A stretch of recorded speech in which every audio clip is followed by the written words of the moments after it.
Halo Sobat Catur semua, selamat bertemu kembali.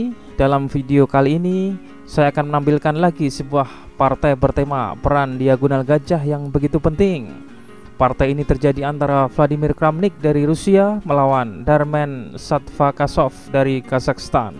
Partai ini berlangsung di Astana, Kazakhstan pada tahun 2001. Oke, sebelum kita mulai, saya informasikan bahwa di akhir video ini akan kita tampilkan kunci jawaban problem 3 langkah mat video yang lalu, dan juga akan kita tampilkan problem 3 langkah mat yang terbaru. Oke, kita mulai. Vladimir Kramnik yang berperan sebagai putih memulai dengan D4, dibalas Satvakasov yang memegang hitam D5, kemudian C4 dan diterima oleh hitam. Putih mengembangkan kudanya, hitam juga mengembangkan kuda. E3 membuka jalan gajah dan mengancam C4. Sesuai dengan teori, hitam tidak diharuskan mempertahankan pion C4 karena akan menjadi bumerang sendiri jika berusaha mempertahankannya. Lalu hitam memilih langkah E6 membuka jalur untuk gajahnya. Gajah makan pion, dan C5 hitam berusaha mengimbangi dominasi pusat putih. Rokade dan dibalas A6 mengancam B5, kemudian dicegah putih dan kuda C6, menteri E2, menteri C7, benteng D1, persiapan penguasaan lajur terbuka D, gajah D6, pengosongan untuk rokade dan mengembangkan gajah, memperkuat penguasaan diagonal. D kali C5, tampaknya ini adalah sebuah langkah tidak berbahaya, mengurangi kekuatan pusat. Tetapi putih membuka kedua lajur terbuka C dan D untuk bentengnya, dan juga diagonal A1H8 untuk gajah peta gelapnya. Hitam tidak punya pilihan selain merebut kembali.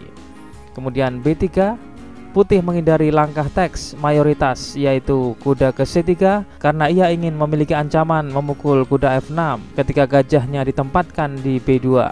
Kramnik ingin menunjukkan bahwa hukum opening yang kuda harus dikembangkan terlebih dahulu tidak berlaku mutlak benar. Dalam posisi ini, di mana tidak ada struktur pion pusat, putih ingin mempercepat kerusakan struktur sayap raja lawan dengan target utama kuda F6.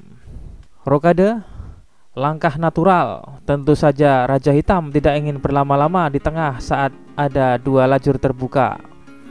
Gajah B2, sekarang hitam harus menghentikan pemukulan terhadap kuda F6 ini karena akan secara serius merusak perisai sayap rajanya, mendatangkan double pion dan lajur terbuka G. Langkah gajah ke E7 bisa dilakukan, tapi dianggap terlalu defensif. Oleh karena itu, hitam melakukan perlindungan kuda F6 dengan memajukan pionnya, menutup diagonal. Satu langkah banyak tujuan, yaitu mencegah memukul kuda F6, membuka diagonal perkembangan gajah H8, memperkenalkan ide pion ke E4. Tetapi langkah ini juga mendatangkan kelemahan, yaitu melemahkan kotak D5. Potensi kelemahan pada F7 membuat pion E hitam ini menjadi target. Kuda C3, E4, menyerang kuda. Kemudian kuda menghindar ke G5. Kuda ini telah terlepas dan sekarang ditempatkan dengan baik untuk membantu menyerang raja. Selain itu, posisi gajah C4 melakukan pin dan bersama kuda menekan F7. Karena itu, hitam harus bertindak cepat. Gajah D6 menyerang H2. Kuda D5 menyerang menteri dan secara langsung mengajak pertukaran dengan kuda F6. Putih tidak terlalu khawatir dengan ancaman di H2 karena putih akan mempunyai lebih banyak energi untuk beraksi di sayap raja. Hitam menerima pertukaran kuda. Setelah pertukaran paksa ini, tidak ada perwira hitam yang tersisa di sayap raja untuk membela raja mereka. Lalu diambil balik dengan benteng, pengambilan kembali yang menambah energi ke posisi putih di sayap raja. Gajah pukul H2, hitam tidak punya pilihan selain menangkap pion, dan harapan untuk mempertahankan pion E4 tidak bisa dipertahankan. Raja ke H1 menghindar dengan tetap mengikat gajah hitam. Gajah mundur. Hitam menarik gajah segera untuk mengadu dengan gajah B2, mengurangi perwira putih yang menyerang sayap raja dan juga mencegah benteng putih dari D5 ke sayap raja. Putih membiarkan adanya ajakan pertukaran gajah dan melakukan langkah taktis, yaitu menteri ke H5 mengancam mat ke H7. Gajah F5, langkah yang terlihat benar.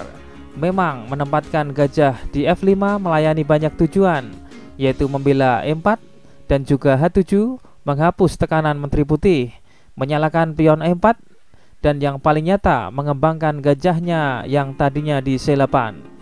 Tapi mungkin langkah ini dianggap blunder secara posisionil oleh ahlinya posisionil, yaitu Vladimir Kramnik. Kita lihat bagaimana seorang Kramnik menghukum kesalahan posisi dari situasi yang terjepit ini. Kuda kali F7, mengorbankan kuda untuk tujuan menghancurkan pertahanan hitam. Tentu saja hitam tidak boleh mengambil dengan menteri, karena apabila diambil oleh menteri akan berakibat fatal. Kehilangan menteri dengan benteng kali E5, discover attack, dan menteri hitam hilang. Hitam juga tidak boleh memukul gajah B2 karena benteng kali F5, dan apabila hitam meneruskan dengan gajah makan benteng, maka kuda ke G5, skak, discover skak, raja ke H8, dan menteri kali H7 skak mat. Oleh karena itu di langkah aslinya hitam mengambil dengan bentengnya. Sekarang posisi hitam cukup berbahaya. Menteri dan benteng putih berada di garis depan. Sepasang gajah putih mempunyai diagonal berbahaya yang langsung mengarah ke jantung pertahanan hitam. Selangkah lagi, putih melangkahkan bentengnya yang tertidur, maka seluruh potensi putih akan terjun dalam pertempuran. Dari semua itu, yang paling berbahaya sebenarnya adalah ancaman discover attack. Kemudian secara mengejutkan, putih melakukan langkah indah, yaitu menteri kali F5. Sebuah poin indah. Perhatikan langkah taktis menteri ini tidak akan bisa terjadi jika tidak didukung oleh discover attack dari gajah.